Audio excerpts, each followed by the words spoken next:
Good day.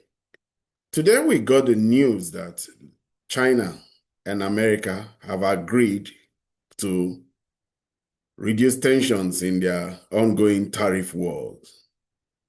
Tariff war between America and China started as a result of the Liberation Day.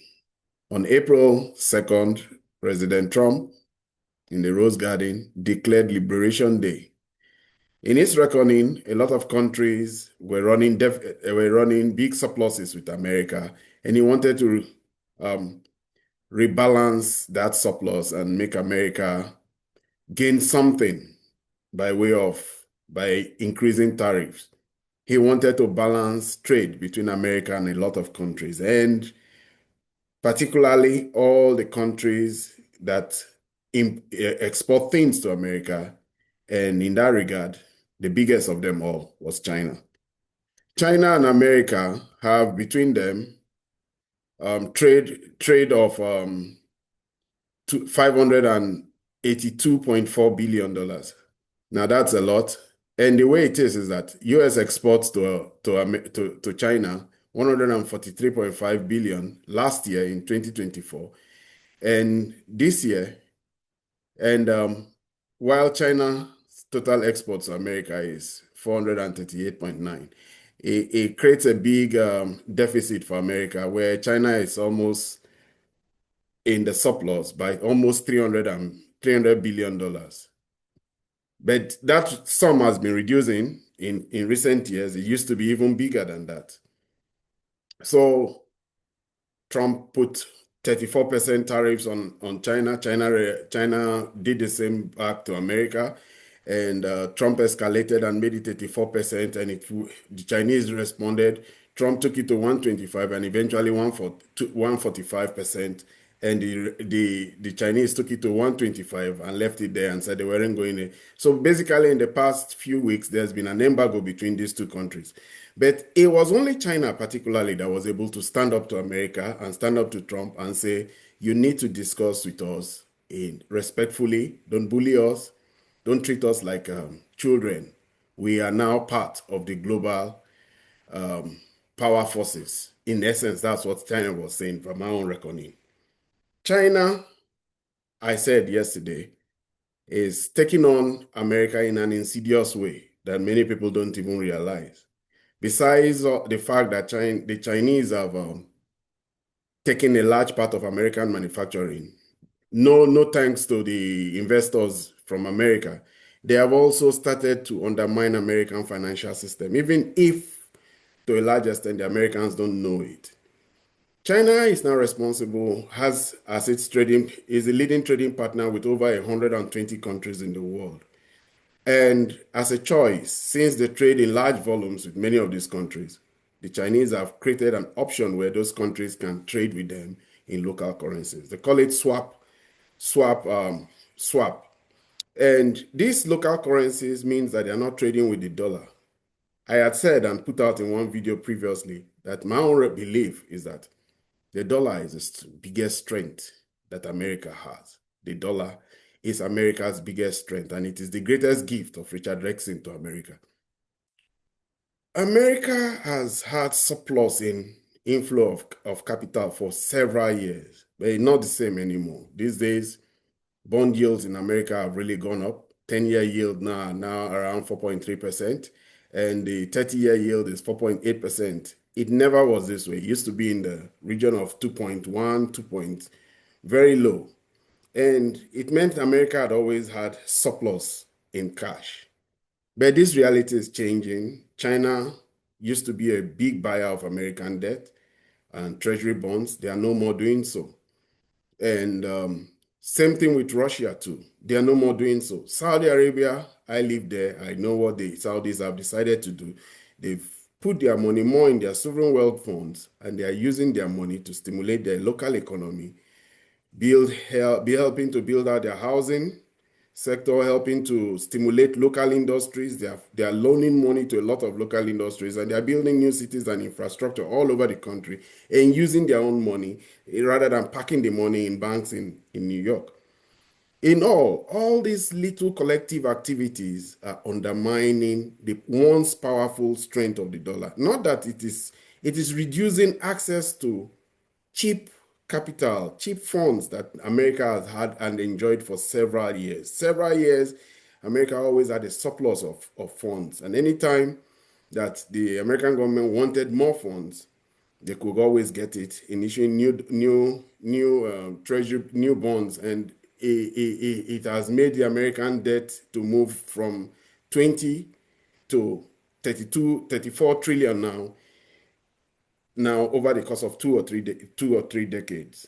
But the Chinese have become big players. This trade war has shown that the world really has changed.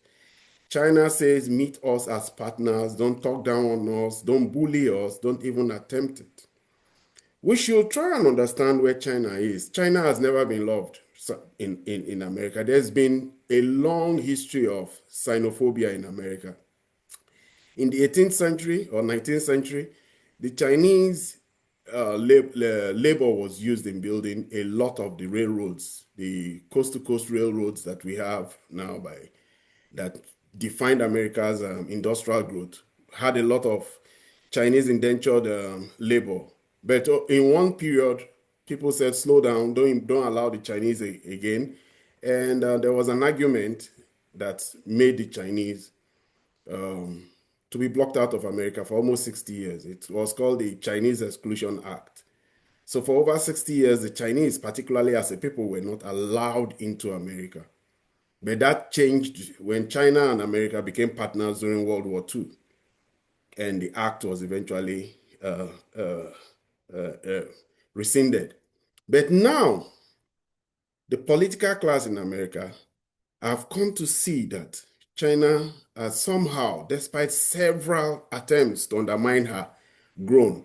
One will look at the role that this xenophobia had in excluding China out of the International Space Program, the ICC.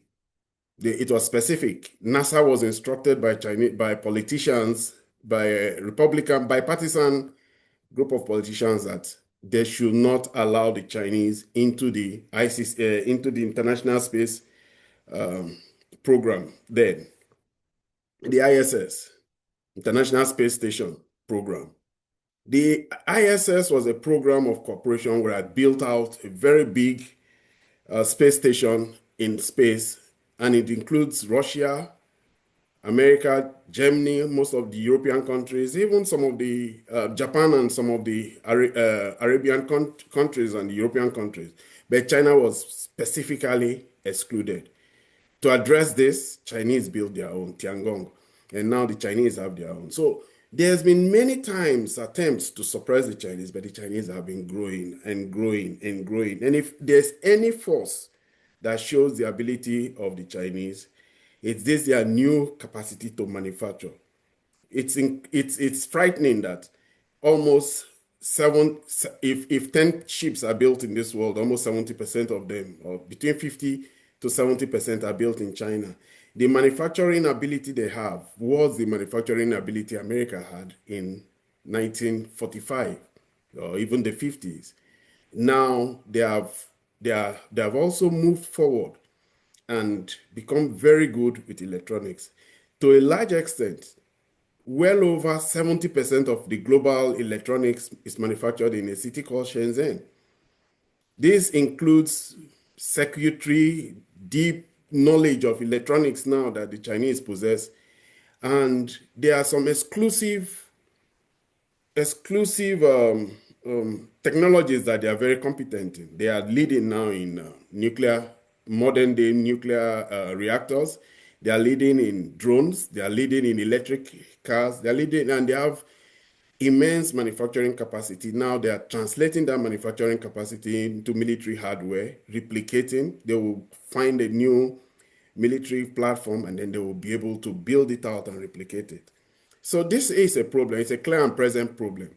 And in standing up to Donald Trump over these tariffs, it became very clear for all to see.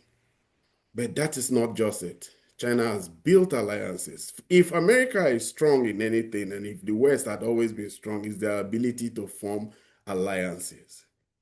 Through the instrument of BRICS, China has now formed powerful alliances with people who co-travelers.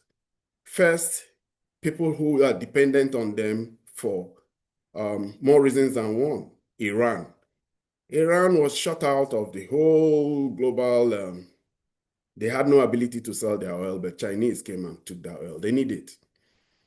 The Russians also were blocked from selling their gas. They went to the Chinese and were welcomed, and their gas is they have the Siberia pipeline 1 and now the Siberian pipeline 2, akin to the Nord Stream pipeline that was blown up by unknown forces that supplied Germany cheap energy that helped German industrialization and German exports and German manufacturing, but no more.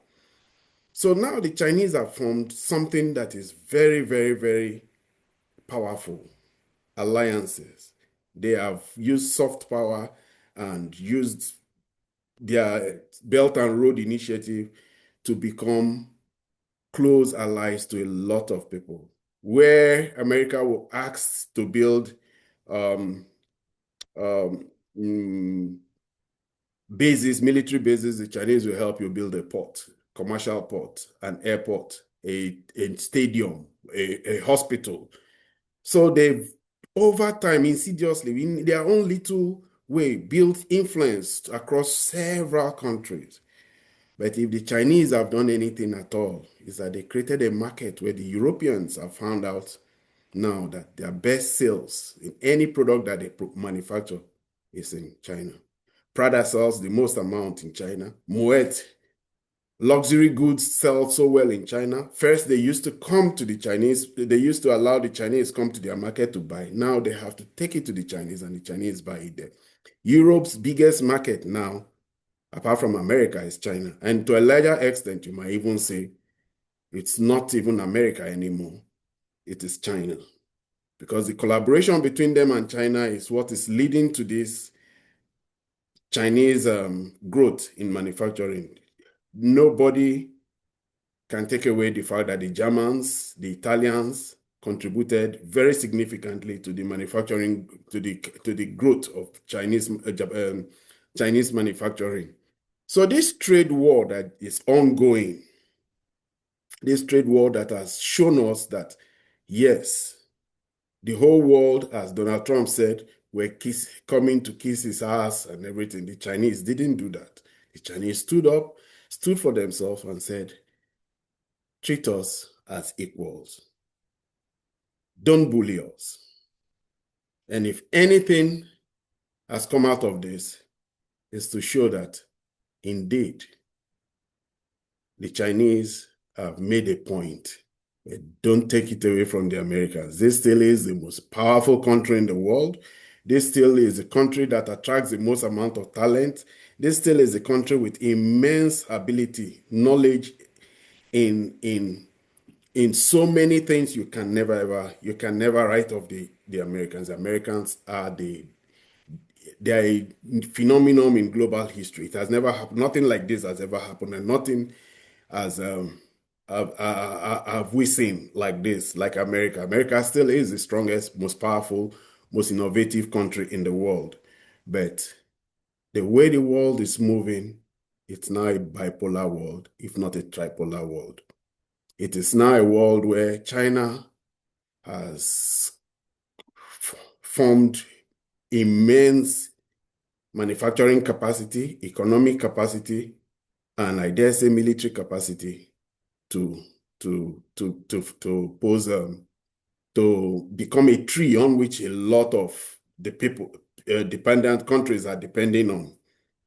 The Russians also are very dependent on the Chinese at this time. It's a symbiotic relationship, but more in favor of the Chinese because the Chinese have an open market. As the Europeans left following the Russia-Ukraine war, the market opened up to the Chinese. Chinese cars, they don't even have to be EVs. Cars, consumer products, phones, and so many offerings that China has just flooded into the Russian market.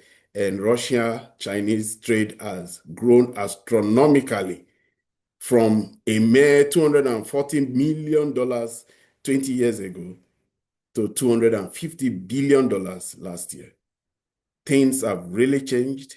They are now forming not just, they have a strong cooperation, and over the course of these past 10 years, Putin and Xi Jinping have met over 40 times to reaffirm their commitment to each other's security and growth.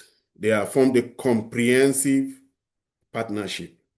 And we keep seeing this every day in the signaling, through the pictures, press releases, through their mutual visits. Almost every year they visit each other twice. Is that a threat to America? Maybe not. The threat to America will lie more in the choices and decisions Americans make. Because don't forget, for the past 40 years, America has been embroiled in one war or the other. They spent almost 20 years with the Taliban. They were in the Vietnam War. They are now embroiled very deeply. And no matter how Trump tries to extricate America out of it, they are very embroiled in the Ukraine war. And not to talk about how nobody wants the biggest protagonist in the Middle East, or should I say antagonists, don't want them, even want them to throw themselves headlong into another war with Iran. That again will simply means that while the Chinese are building phones, satellites, and so many things, and manufacturing all these consumer products of the world, America will just become manufacturing bombs and airplanes and fighter jets and drones and military hardware. This is where the challenge really lies. For Trump, he says he wants his presidency to be one where he can facilitate trade and he can help the growth and development of the American people. He says he wants to make America great again. No doubt about that.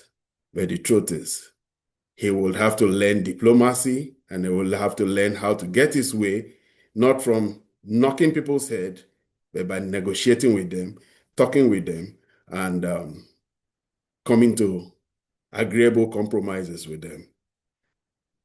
I've come to the end of today's video. I will continue to put these things out there. I do believe that we are living in interesting times, and if you have any idea about any comments about what I've said today, share, like, and make comments too. It will be very nice to get your comments. I got comments off the video from my discussion about Donald Trump's involvement in the accession of Leo XIV to the papacy. Some people felt it was not that way, but it will help the channel grow more if those comments are put there, and you like, you subscribe, and you share. Thank you for being with me to this time. I'll see you again tomorrow. Thank you.